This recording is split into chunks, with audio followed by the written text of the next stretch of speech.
There are history figures who command the spotlight with the force of their ambition or the sheer weight of their power. They are the conquerors, the revolutionaries, the monarchs whose decisions carve the very contours of the world we inherit. Their stories are told in bold, declarative sentences. But then there are other figures, those who move through the same historical landscapes not with a roar, but with a quiet, resonant grace. Their lives are written in a different ink, a story of elegance, endurance, and the profound strength found not in the wielding of power, but in the weathering of its absence. Today we explore one such life, a narrative that feels both like a lost chapter from a classic novel and a poignant testament to the human spirit. It is the story of Princess Marina of Greece and Denmark, later the Duchess of Kent, a woman who seemed to glide into the British consciousness like a figure from a dream. She was the last foreign-born princess to marry into the British royal family, arriving on the shores of a nation on the cusp of great change, bringing with her an air of continental sophistication and a lineage that was a map of Europe's fading empires. To the public, she was a fairy tale incarnate, impossibly beautiful, unerringly chic, the perfect bride for Britain's most dashing and enigmatic prince. Theirs was a union that promised a new era of royal glamour. But the 20th century was a brutal editor of fairy tales. Behind the flawless couture, the serene smile, and the perfectly set pearls was a story of profound and repeated loss. It was a life that began in the sun-drenched idyll of a royal palace, only to be violently uprooted by revolution and cast into the gray, uncertain world of exile. It was the story of a woman who found a seemingly perfect love, only to have it snatched away by the cruel randomness of war, leaving her a widow at just 36, alone with 3 small children and a mountain of unforeseen hardship. Join us as we uncover the poignant, inspiring, and often overlooked life of Princess Marina, a woman whose journey from exiled princess to beloved national figure reveals the true meaning of grace under pressure. To understand the woman Princess Marina would become, poised, pragmatic, and possessing a core of unbreakable steel, one must first understand the world that created her. She was born on December 13th, 1906, into a Europe that was, in its final glittering decade, a grand family affair. This was an era when the continent was still dominated by empires, and the threads that bound them together were woven not just through treaties and alliances, but through blood and marriage, a vast, intricate web spun from the drawing rooms of Buckingham Palace, the gilded halls of the Winter Palace, and the sun-drenched villas of the Mediterranean.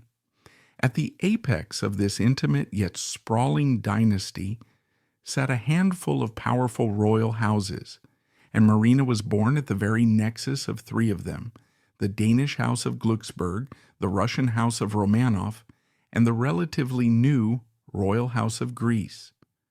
Her birthplace was Athens, a city steeped in ancient glory, but at the time the capital of a young and often turbulent kingdom. Her father was Prince Nicholas of Greece and Denmark, the 3rd son of the reigning Greek monarch, King George I. Known within the sprawling network of royal cousins simply as Greek Nicky, to distinguish him from his wife's cousin, Tsar Nicholas II of Russia. He was a man of quiet contemplation in a world that prized bold action. A thoughtful, artistic soul and a talented painter, he often seemed more at home in a studio, surrounded by the scent of oils and turpentine, than in the rigid, gossip-laden confines of court life. As a 3rd son, he was spared the direct burden of the crown, a position which afforded him the freedom to pursue his passions, but also instilled in him the slight melancholy of a man with a grand title but no clearly defined role. The Greek monarchy itself was a recent import, a political creation of the great powers. Marina's grandfather, King George I, had been born a Danish prince, Prince Wilhelm of Denmark, a younger son from a family that wryly referred to themselves as the in-laws of Europe. In 1863, after the previous Greek king was deposed, the then 17-year-old Wilhelm was plucked from relative obscurity of Copenhagen and placed on the newly created Greek throne. This meant that while Marina was a princess of Greece, her paternal bloodline was staunchly Danish, connecting her to one of the oldest and most stable monarchies in Europe, a source of quiet pride, and later, a vital passport to safety. But if her father's line gave her stability, it was through her mother that Marina inherited a legacy of almost mythical splendor and impending doom.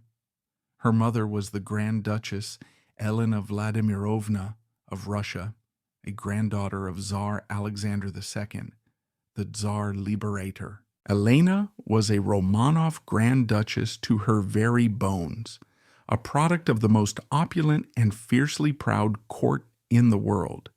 She was not just any Romanov, she was a Vladimirovna, the only daughter of the formidable Grand Duke Vladimir Alexandrovich and the brilliant domineering hostess, Grand Duchess Maria Pavlovna. The Vladimir court, housed in a magnificent palace on the Neva River in St. Petersburg, was a glittering, influential entity in its own right, a rival in lavishness and political intrigue to the Tsar's own. Her mother, Maria Pavlovna, was a woman of legendary ambition, known as the grandest of the Grand Duchesses, who made no secret of her belief that her husband's family, not the Tsar's, possessed the true Romanov fire. Elena grew up in this crucible of immense power, wealth, and drama, imbued with an unshakable sense of her own importance. She was a woman of immense pride, imperious beauty, and a fierce, unbending will, qualities that would be both a blessing and a curse in the difficult years ahead.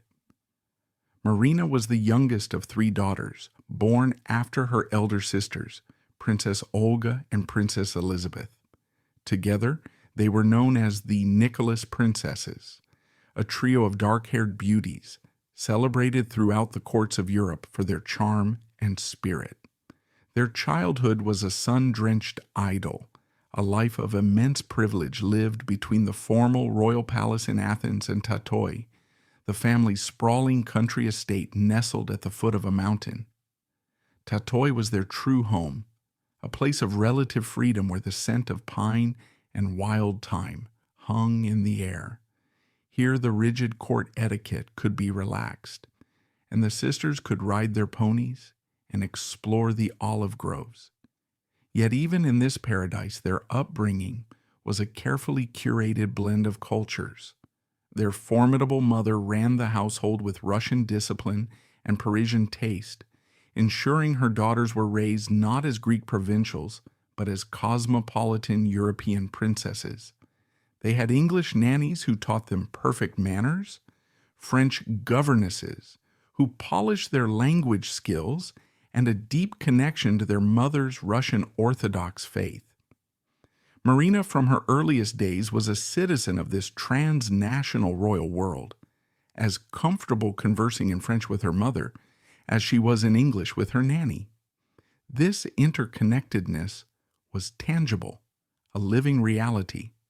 Summers were often spent aboard royal yachts, visiting relatives scattered across the continent. Her British relations included the family of King George V. Her Russian family was the Imperial House of Romanov, and holidays sometimes meant visits to the glittering, almost fairy tale world of her mother's homeland. She was a first cousin to Prince Philip of Greece and Denmark, who would one day become the Duke of Edinburgh. Her life, it seemed, was mapped out within this closed, rarefied world. A privileged youth, followed by a suitable marriage to a European prince, cementing yet another link in the great dynastic chain. However, this glittering world which seemed so permanent and divinely ordained, was built on foundations of sand. Beneath the polished surface of imperial pageantry, the forces of nationalism, socialism, and revolution were gathering momentum. The assassination of her great-grandfather, Tsar Alexander II, in a bombing had been a dark omen of the political violence to come. In her own country of Greece, the political situation was perpetually unstable. The nation was deeply and bitterly divided between staunch royalists and the fervent Republicans led by the charismatic Prime Minister Eleftherios Venizelos. The monarchy's position was often precarious, dependent on the shifting allegiances of the military and the favor of the great powers of Europe, who viewed Greece as a strategic pawn in the great game of Mediterranean influence. The first tremor to shake Marina's idyllic world came in 1913, when she was just 6 years old. Her grandfather, King George I of Greece, a man who had reigned for 50 years and was widely loved, was assassinated while walking in the newly liberated city of Thessaloniki. He was shot at point-blank range by an anarchist, his death a brutal intrusion of modern political violence into their protected lives. The crown passed to Marina's uncle, Constantine I. Then, just a year later, the assassination of an archduke in the distant city of Sarajevo ignited the flames of the First World War. The Great War was a cataclysm that tore the heart out of Europe and became a death knell for the old monarchical order. It was a war of cousins, a fratricidal conflict that shattered the illusion of a united royal Europe.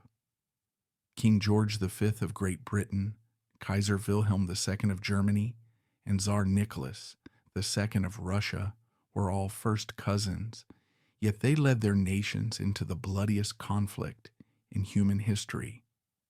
For Marina's family, the war created an impossible, agonizing situation. Her uncle, King Constantine, was married to Princess Sophia of Prussia, the Kaiser's sister.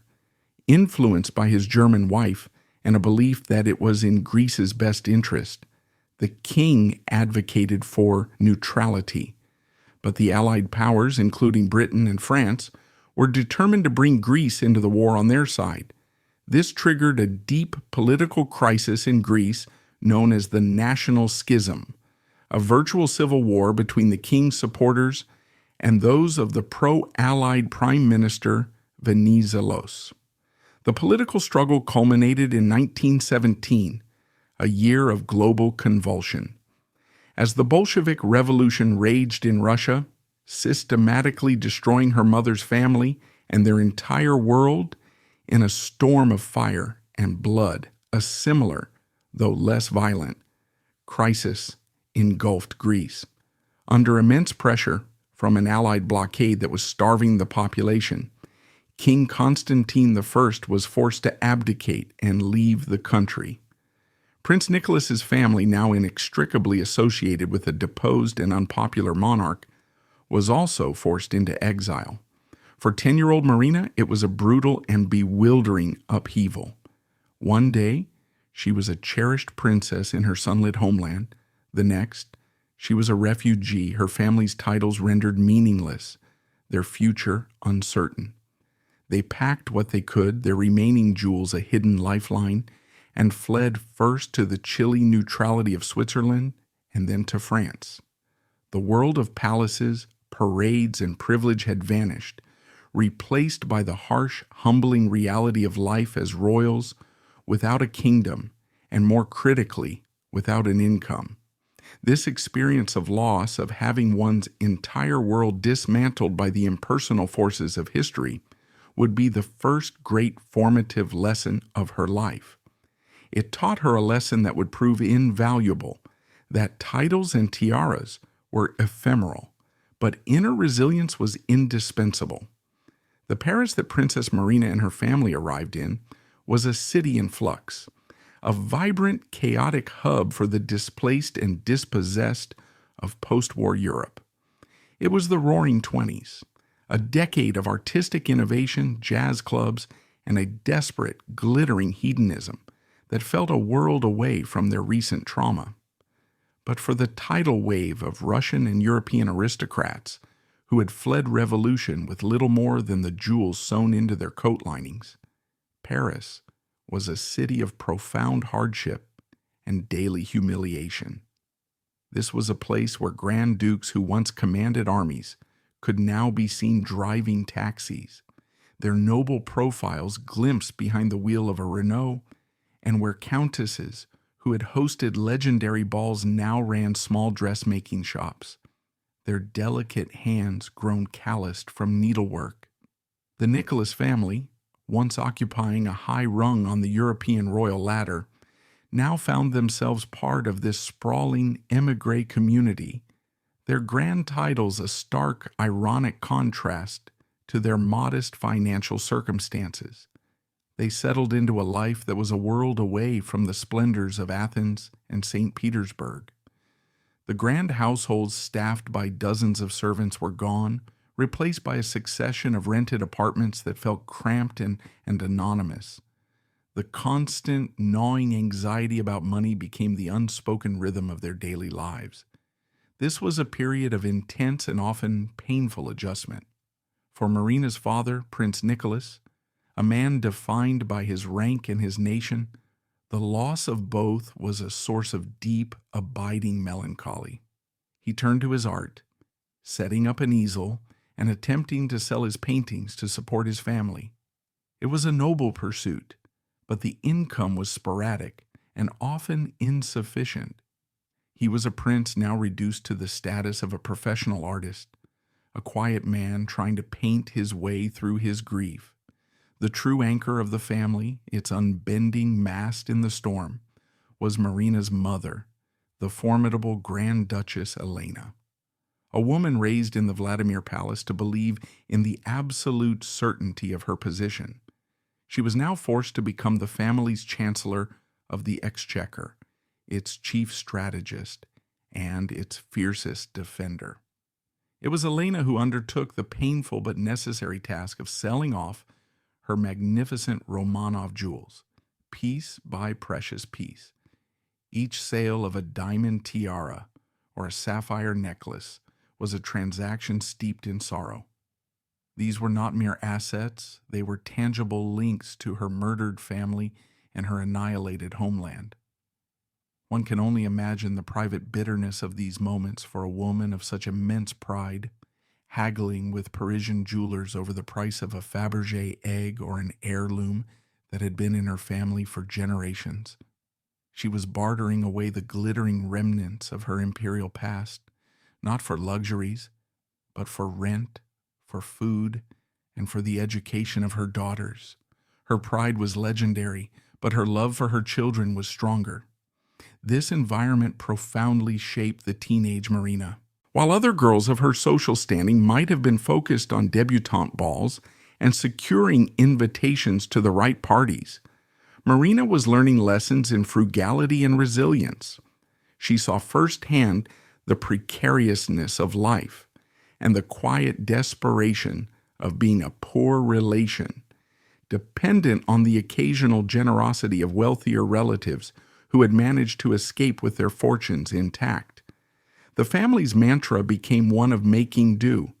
Clothes were cleverly altered and reworn, luxuries were non-existent, and every franc was carefully accounted for. This experience instilled in Marina a deep-seated pragmatism that would later surprise many in the British court.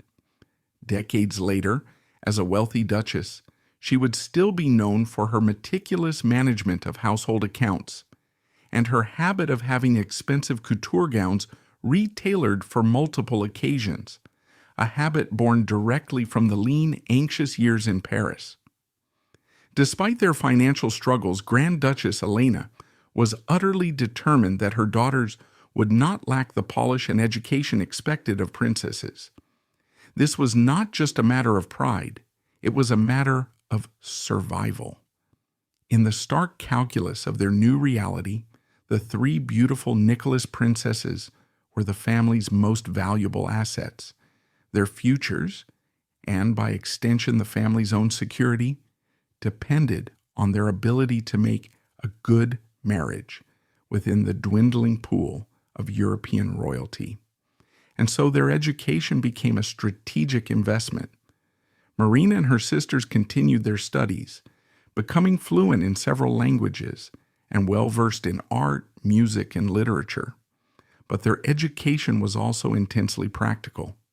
They learned to sew with professional skill, to cook and to manage a household, skills that were not typically part of a royal curriculum, but were essential for a life that might not include servants. Marina, in particular, developed her artistic eye, studying painting and showing a keen interest in design and fashion. This was not a mere hobby. It was a passion pursued with serious dedication. She haunted the museums of Paris and keenly observed the work of the great couturiers like Chanel and Vionnet. Not as a wealthy client, but as a student.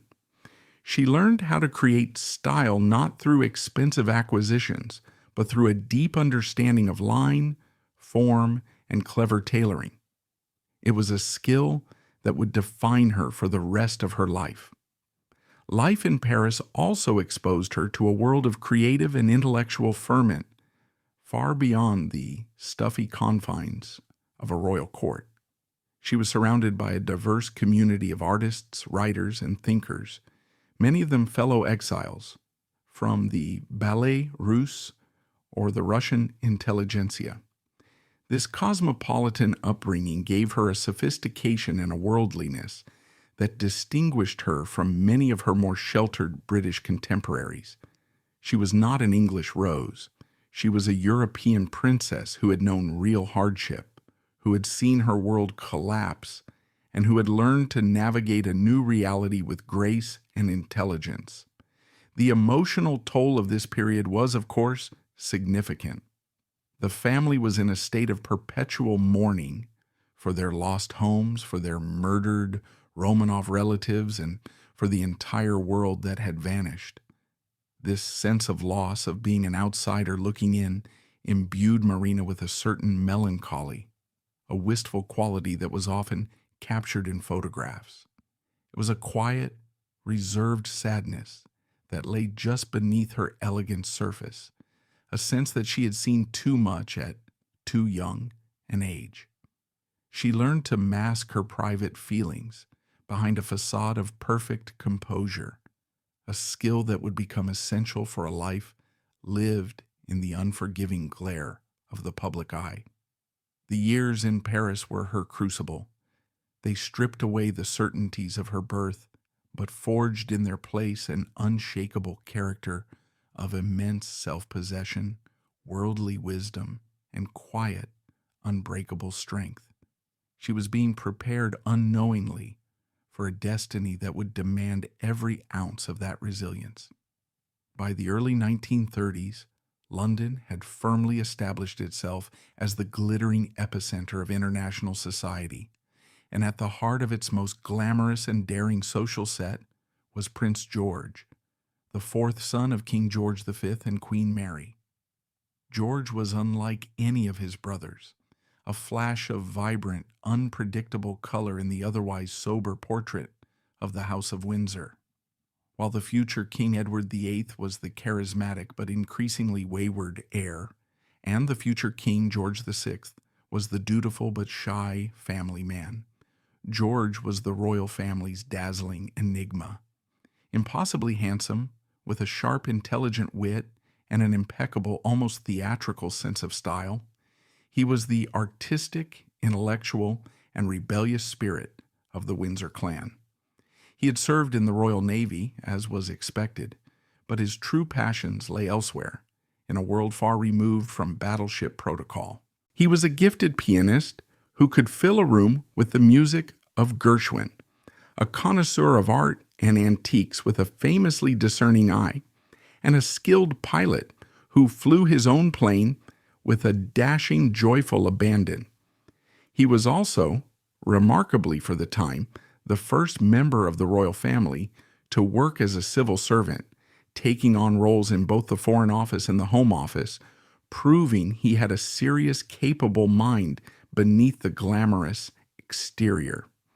His circle of friends was a thrilling bohemian mix of actors, writers, artists, and musicians, most famously the playwright and wit Noel Coward, a lifelong confidant with whom he shared a deep, complex, and intensely private bond.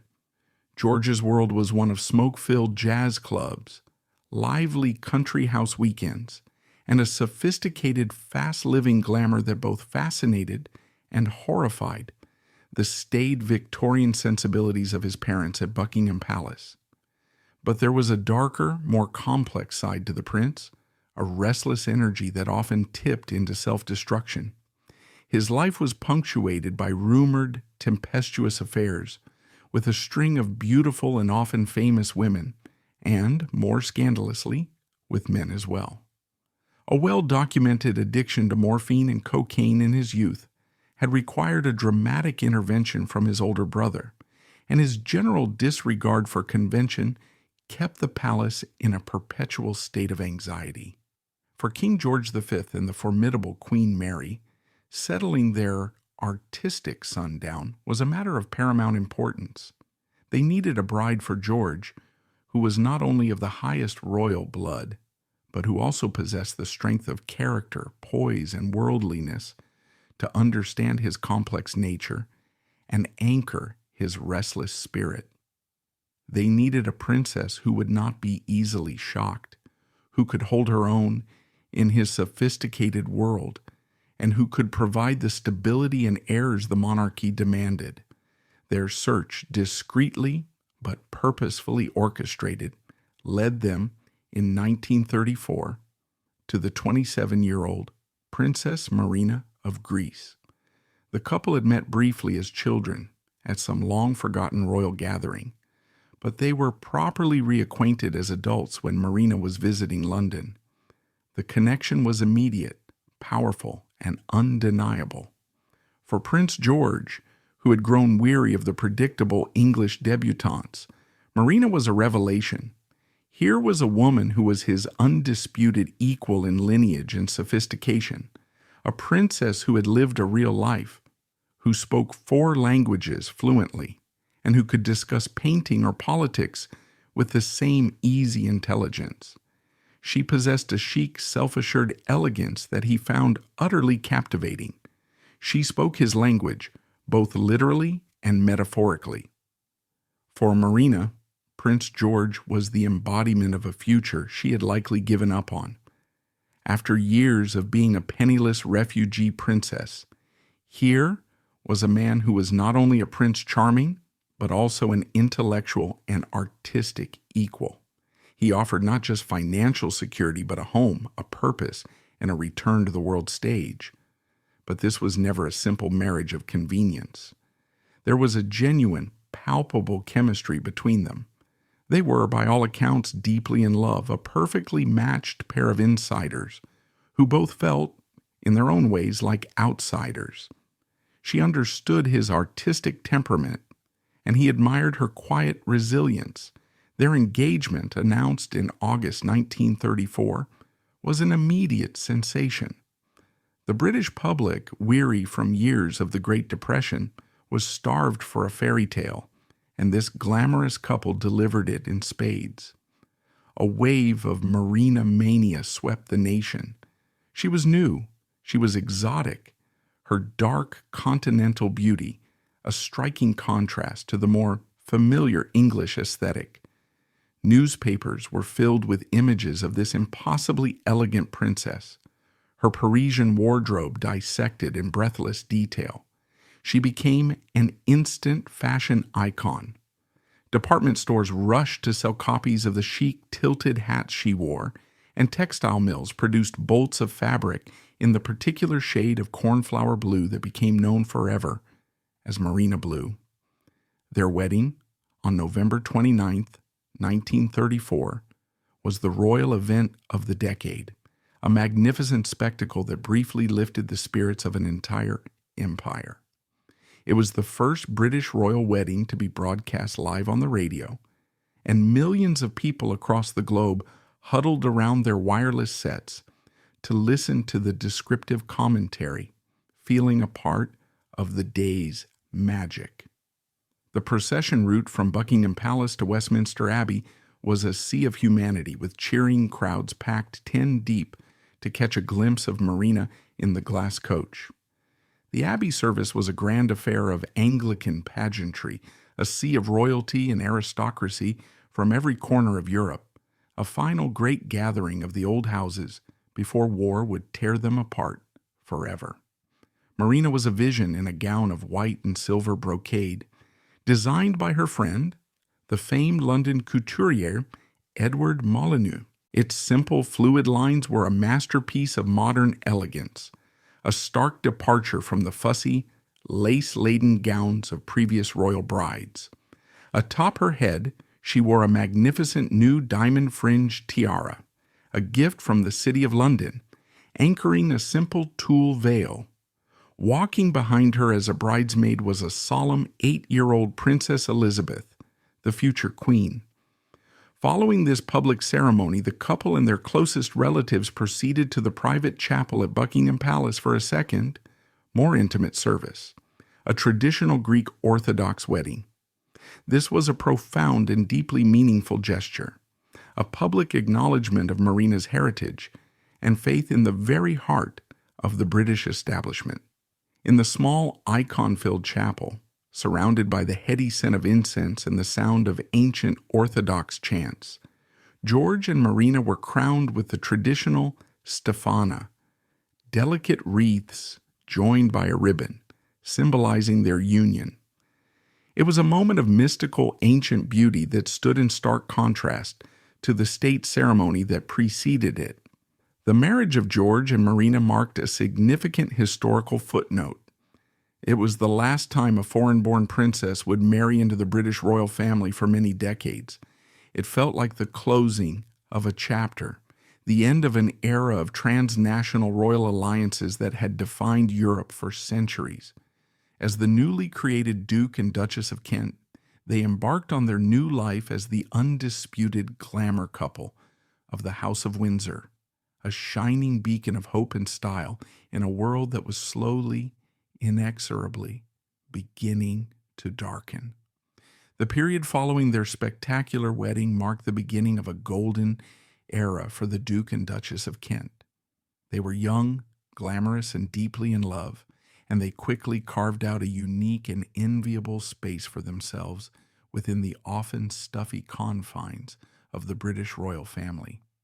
They weren't just another royal couple, they were the monarchy's modern face, a dynamic partnership that effortlessly bridged the worlds of ancient tradition and contemporary culture. They were fascinated by speed and technology, a stark contrast to the older generation. George was a skilled pilot who adored the freedom of the skies, and on the ground he loved fast cars. Together they were also keen amateur photographers and film enthusiasts, constantly documenting their lives on a cine camera, capturing private moments of laughter and family life with a spontaneity that felt entirely new for the House of Windsor. They established their primary country home at Coppens, a large but relatively unpretentious house in the Buckinghamshire village of Iver that became their personal fiefdom. Coppens was their sanctuary, a place where the rigid formality of court life could be shed at the door like a heavy coat. Under Marina's discerning and practical eye, the house was transformed into a stylish and comfortable haven. It was a masterpiece of 1930s interior design, blending English country house charm with a sleek, modern aesthetic influenced by her European tastes. It was a home filled with light, art, and music, a testament to their shared passion for the creative arts. The gardens were a particular source of joy for Marina, who, drawing on a deep-seated love for the land, spent countless hours overseeing their design and cultivation, creating a landscape that was both elegant and welcoming. Their London residence, number 3 Belgrave Square, was an elegant townhouse that became the hub of their glittering social life and the most sought-after salon in the city. Here, the Kents hosted a dazzling and eclectic mix of guests that was unlike any other royal household. Their circle was not limited to the traditional, often predictable aristocracy. It was a vibrant collection of the brightest talents of the age. On any given evening, one might find playwright Noel Coward trading witticisms with the visiting Hollywood star Douglas Fairbanks Jr., while composer William Walton discussed music with members of the government in a corner. American millionaires, European émigré artists, and British socialites all mingled, creating a heady atmosphere of glamour, intellect, and wit. The Kents were patrons of the arts in the truest sense, offering not just financial support, but genuine friendship and a welcoming space for creative minds. Marina flourished in her role as Duchess. She undertook her public duties with a natural grace and a genuine warmth that charmed everyone she met. Her own experiences of hardship had given her a rare ability to connect with people from all walks of life, to listen with an empathy that felt authentic and unforced. But it was her sense of style that truly captivated the public imagination. She became the most photographed woman of her time, her every outfit eagerly awaited and meticulously copied. She single-handedly revolutionized royal fashion, moving it away from the matronly styles favored by the older generation and towards a sleek, sophisticated, and modern silhouette that celebrated a woman's form. She collaborated closely with leading designers like Edward Molyneux and Norman Hartnell, but she was always the driving force behind her own look, her Parisian upbringing having given her an unshakable confidence in her own taste.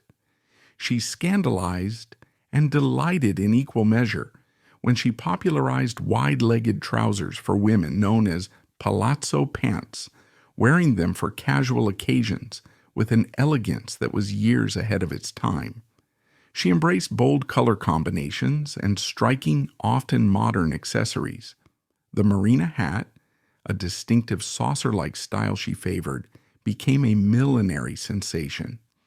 She understood instinctively that fashion was a form of communication, and she used it to project an image of a confident, worldly, and forward-thinking royal. Their family life, lived mostly away from the cameras at Coppens, was by all accounts deeply happy. Their first child, Prince Edward, was born in October 1935, securing the Kent ducal line. A daughter, the strikingly beautiful Princess Alexandra, followed on Christmas Day in 1936, a perfect festive gift. Marina proved to be a devoted and surprisingly hands-on mother. While they had nannies, as was the custom, she was determined to give her children a more relaxed and loving upbringing than was typical in aristocratic circles. She was actively involved in their daily lives, reading them bedtime stories and creating a warm, joyful, and secure family environment. Photos from the time show a couple utterly besotted with their children, the image of stylish, domestic bliss. These were years of purpose and contentment. They undertook successful royal tours, including a significant trip to South America, where their combined glamour and diplomatic skills were put to good use, strengthening ties in a crucial pre-war period. Prince George seemed to have found a sense of peace and stability with Marina. While his restless spirit remained, the wildness of his youth was tempered by the deep responsibilities of marriage and fatherhood. They were a genuine partnership, united by shared interests, a deep affection, and the simple joys of raising their young family. Looking back these years, from their marriage in 1934 to the outbreak of war in 1939, seem bathed in a soft golden light. It was a brief, shining interlude of peace and happiness, a time when the fairy tale seemed real, but the world outside their idyllic bubble was changing rapidly. In December 1936, the abdication crisis exploded as George's brother, King Edward VIII, gave up the throne for the woman he loved. This constitutional earthquake sent shock waves through the family. George's shy, stammering brother Bertie was suddenly thrust onto the throne as King George VI. Overnight, the Kents' position changed. They were no longer junior royals on the periphery. They were now the king's brother and sister-in-law, their roles infused with new, heavier responsibilities. Marina, with her composure and experience of political crisis, became a vital source of support for the new king and queen as they navigated their terrifying new reality.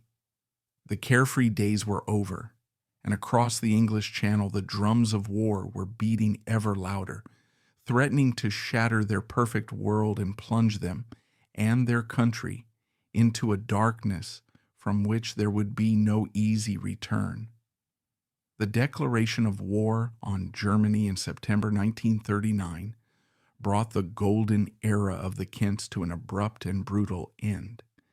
It was as if a heavy velvet curtain had fallen on a brightly lit stage. The glittering parties at Belgrave Square ceased. The carefree weekends at Coppens, once filled with the sound of laughter and jazz, became a distant memory. The entire focus of their lives shifted, like that of the nation, to the grim necessities of duty and survival. The war would demand immense sacrifice from all, and the royal family, keenly aware of their symbolic role, was determined to lead by example. Prince George, who had a lifelong passion for aviation, immediately rejoined the military, taking on a staff role with the rank of Air Commodore in the Royal Air Force. This was no ceremonial posting designed to keep him safe behind a desk in London. George, with his characteristic energy, threw himself into his work with a fierce dedication. He was not a desk-bound officer. He was a constant presence on the move, his official duties taking him tirelessly across the United Kingdom and beyond. He inspected RAF bases from the south of England to the remote islands of Scotland, visited the sprawling aircraft factories, and, most importantly, he spent time with the young airmen who were fighting and dying in the skies over Europe. He had a rare, unpretentious manner that allowed him to connect with the troops, listening to their concerns and boosting their morale. He was genuinely respected within the RAF for his technical knowledge and his unwavering commitment. For the first time in his life, the restless artistic prince was consumed by a single, vital purpose. Marina, too, embraced her wartime role with the same quiet determination. She was not content to simply christen ships or knit socks for soldiers. Drawing on the inner steel forged during her years of exile, she undertook a rigorous 3-month nursing course with the St. John Ambulance. This was not a token effort. She scrubbed floors, changed bedpans, and learned the grim realities of battlefield medicine before becoming Commandant of the Women's Royal Naval Service, the Wrens. She put in long, exhausting hours working in naval hospitals, her serene and elegant public image a stark contrast to the grim, antiseptic-scented wards where she worked. Here, she was not a duchess, she was a nurse, comforting grievously wounded young men, many of them terribly burned or maimed. She held the hands of dying sailors and wrote letters home to their families. Her own royal composure, a source of immense comfort in the face of unimaginable suffering. This was a genuine hands-on commitment. She had seen her world destroyed once by political upheaval. She was determined to do everything in her power to help defend her adopted homeland.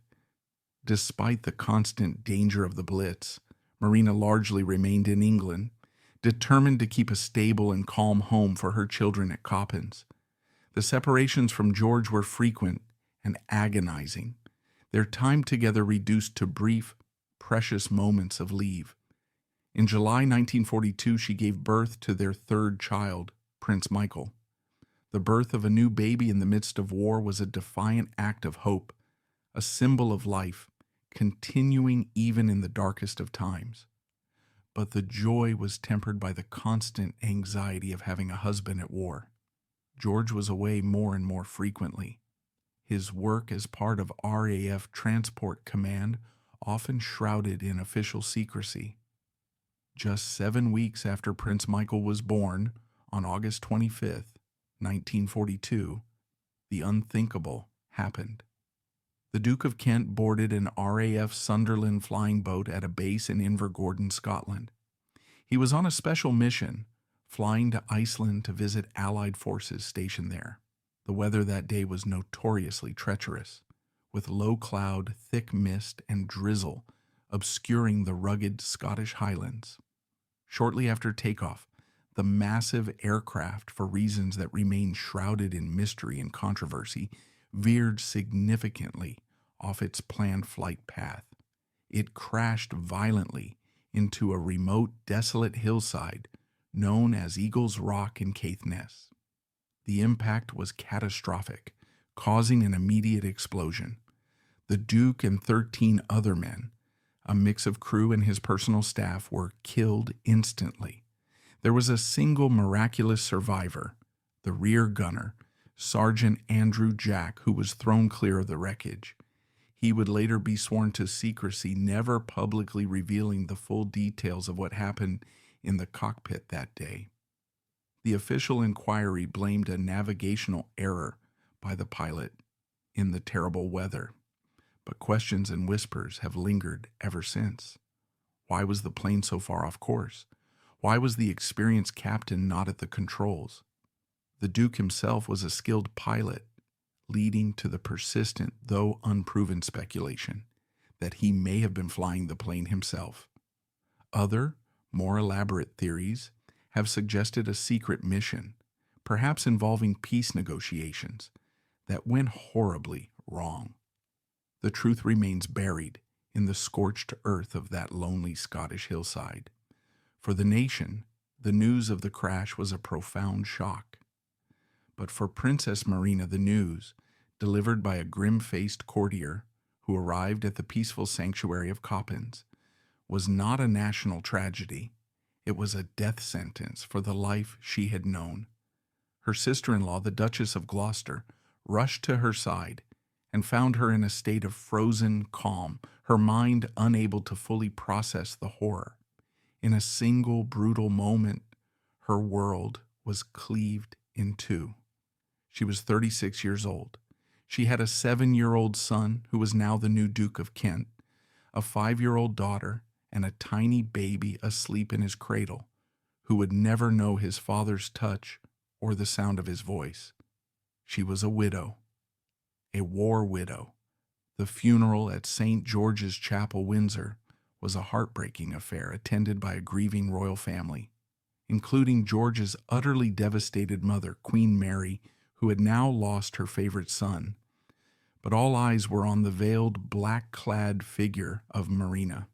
She moved with a tragic, almost unbearable dignity, her immense grief contained by the iron self-control that had become her signature. But her nightmare was far from over. In the cold, bureaucratic aftermath of the tragedy, she was dealt another cruel and deeply unfair blow. There was an established, albeit unwritten, convention that the estates of members of the royal family killed in action were exempt from death duties, the heavy inheritance taxes levied on all property. It was a small, compassionate concession to their ultimate sacrifice. However, in a shocking and callous application of the rules, the Treasury, led by Chancellor Sir Kingsley Wood, decided that Prince George's estate was not exempt. The official reasoning was a hair-splitting technicality. He had not been killed in enemy action, but in a flying accident on British soil. This bureaucratic distinction was meaningless to a grieving widow. Princess Marina, a woman who had already known financial hardship as an exile, was now faced with a crippling tax bill that threatened to wipe out the entirety of her husband's inheritance. In a move that must have been utterly humiliating, she was forced to sell off many of his most treasured possessions. His vast and magnificent collection of Georgian silver, his beloved paintings, and his precious antiques were all put up for public auction, their private life dissected and sold off to the highest bidder. Even more painfully, she had to sell their beloved London home at number 3 Belgrave Square, the site of so many happy memories. She became the only war widow in Britain of any class to have her husband's estate subjected to death duties. It was a moment of profound and bitter isolation, a stark reminder that even for a princess, the cold machinery of the state could be merciless, and life's protections could be cruelly stripped away, leaving one utterly alone to face the consequences. The fairy tale was well and truly over. In the desolate landscape of her widowhood, faced with overwhelming grief and the cold reality of financial insecurity, many women would have understandably collapsed or retreated into a life of quiet seclusion. But that was not Princess Marina's way. The same resilience that had carried her through a childhood of exile, the same quiet fortitude that had seen her through the anxieties of war, now came to the fore. She did not fall apart. She put on her armor. For Marina, that armor was her unfailing elegance, her serene composure, and an unshakable commitment to the concept of duty. She understood with a pragmatist's clarity that she had to carry on, not just for herself, but for her 3 young children who now depended on her alone. She seemed to make a conscious decision not to be defined by her tragedy, but to build a new life of purpose from its ashes. She continued her wartime work with the Wrens and in the hospitals, her own loss giving her an even deeper empathy for the suffering of others. When the war ended, she did not slow down. Instead, she dramatically increased her public workload, becoming one of the most active and indispensable members of the royal family. Her position was unique. She was the aunt of the future queen, a senior royal with a wealth of experience, and she quickly became a trusted and valued source of support for her brother-in-law, King George VI, and later for her young niece when she ascended the throne as Queen Elizabeth II in 1952. For the new young queen, Marina was more than an aunt. She was a mentor, a role model of royal professionalism, and a living link to a previous era, offering quiet counsel and steadfast support. She took on many of her late husband's roles, ensuring his legacy continued. Most notably, she became the president of the All England Lawn Tennis and Croquet Club at Wimbledon, a position she would hold with immense distinction for a quarter of a century. She was not a mere figurehead. She was a passionate and knowledgeable tennis fan, and her annual presentation of the trophies became an iconic part of the tournament. She brought a personal warmth to the role, famously consoling defeated players with a kind word, her own experience of loss making her keenly sensitive to the sting of public disappointment. She also became the dedicated president of the Royal National Lifeboat Institution, RNLI, a poignant and deeply personal commitment to an organization dedicated to saving lives at sea. Marina's role as a representative of the Crown on the world stage was particularly significant during the post-war era of decolonization. As the British Empire was transforming into the Commonwealth of Nations, she became one of the monarchy's most effective diplomats. In 1957, she represented the Queen at the independence celebrations for Ghana, the first British African colony to achieve sovereignty. This was a moment of huge historical importance and diplomatic sensitivity. Marina handled it with extraordinary grace and skill. The image of her dancing with Ghana's new Prime Minister, Kwame Nkrumah, was broadcast around the world, a powerful symbol of a new relationship based on friendship and mutual respect. She undertook a similar, equally successful role in 1966 at the independence of Botswana. These tours demonstrated that she was far more than a decorative royal. She was an intelligent, politically astute stateswoman who played a vital part in a pivotal period of modern history. Throughout these busy public years, her primary focus remained her children.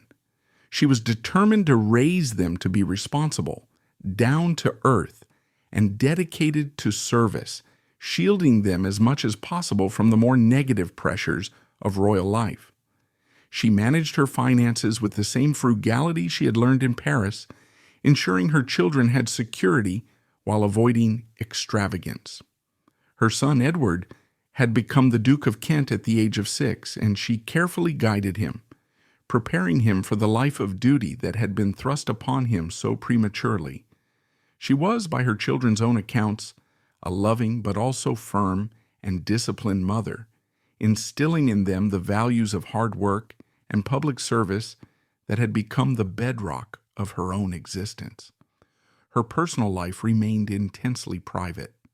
She never remarried, and there was never a hint of any other romantic attachment. It seemed her heart was buried with her husband. Her life became her work and her family. She had lost her great love, but in its place she had forged a profound and lasting purpose.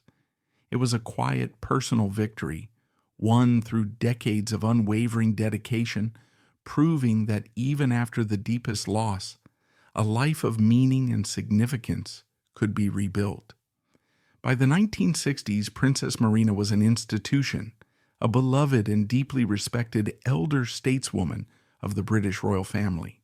She was a constant, reassuring presence in national life, the elegant matriarch of the Kent family, watching with quiet pride as her children grew up, married, and started families of their own. Her annual appearances at Wimbledon, her tireless work for the RNLI, and her steadfast support of the Queen made her a cherished figure, a living embodiment of duty and resilience. The public saw a woman who had aged with incredible grace, her beauty taking on a more serene, poignant quality, her eyes reflecting a lifetime of experience. But behind the serene public facade, the relentless passage of time was taking its inevitable toll. In the summer of 1968, she began to suffer from debilitating headaches and a noticeable decline in her health. Doctors were summoned to her apartment at Kensington Palace, the home she had occupied for decades. The diagnosis was swift and devastating. She had an inoperable brain tumor. Her decline was shockingly rapid, stunning her family and friends, who had always known her as a woman of immense vitality. Princess Marina faced her final illness with the same quiet courage and lack of fuss that had characterized her entire life. She passed away peacefully at home on August 27, 1968, just 2 days after the 26th anniversary of her husband's death. She was 61 years old. Her death was mourned not just by her family, but by a nation that had come to see her as a symbol of the very best of the royal ideal. Her funeral at St. George's Chapel in Windsor was a solemn affair, attended by royalty from across Europe, a final poignant gathering of the world she had been born into.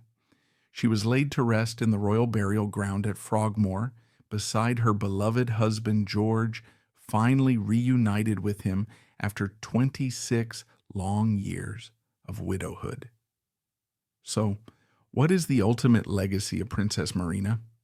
It would be easy and insufficient to remember her simply as a fashion icon. She was undoubtedly that. Her impeccable taste and innate elegance left an indelible mark, shaping royal style for a generation. But her true significance lies far deeper.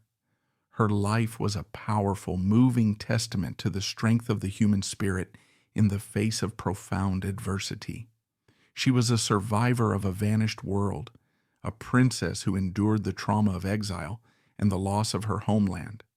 She was a woman who experienced the ultimate fairy tale romance, only to have it brutally cut short.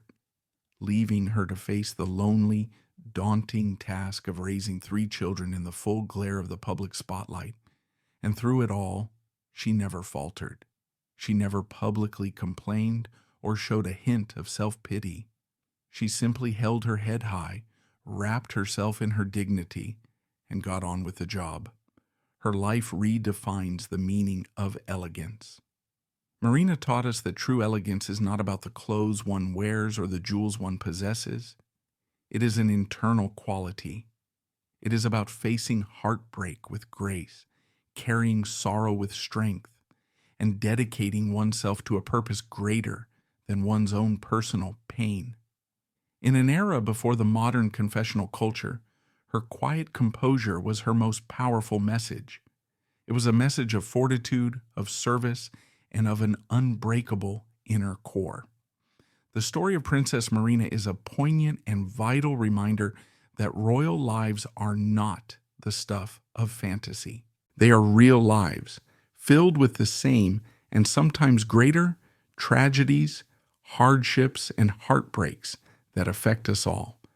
She was the last of her kind, a princess from the grand, interconnected tapestry of old European royalty, who successfully navigated the turbulent waters of the 20th century. She arrived in Britain as a glamorous outsider, a touch of exotic sparkle for a nation weary of depression. But she became something far more profound. She became a cherished part of the national fabric, a quiet hero who earned her place not through her birthright, but through her character. Her beauty was legendary, but it was her courage that was truly unforgettable. And that is a legacy that time will never diminish.